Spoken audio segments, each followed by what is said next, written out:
Well, now let's get a recap of our top stories of the day. Here's Erin Ade, and I understand lots going on in the Middle East. President Barack Obama has challenged congressional Republicans to let taxes rise on the wealthiest Americans.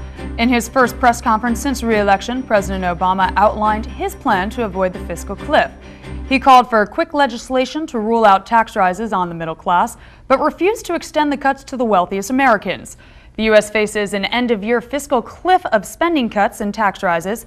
The fiscal cliff is due to take effect because Congress failed to reach a deal on deficit reduction after a standoff over the U.S. debt ceiling last year.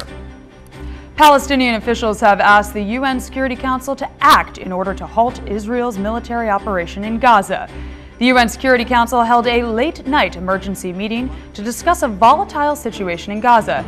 Israeli officials say the airstrikes are a direct response to almost daily Palestinian militant rocket strikes on Israel.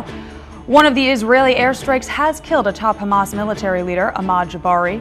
Meantime, Palestinian officials say President Mahmoud Abbas has cut short his trip to Europe to deal with the crisis.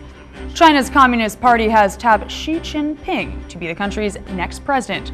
She will also assume control of the party and the military. She was introduced as the new party general secretary at Beijing's Great Hall of the People, a day after the close of a week-long party congress. He and 6 other men from China will form China's new collective leadership. In a 20-minute speech broadcast live on Chinese state TV, Xi admitted there are problems within the party that must be resolved. Xi's appointment as chairman of the Military Commission marked a break from the recent tradition of retiring leaders holding on to the post for a transitional period.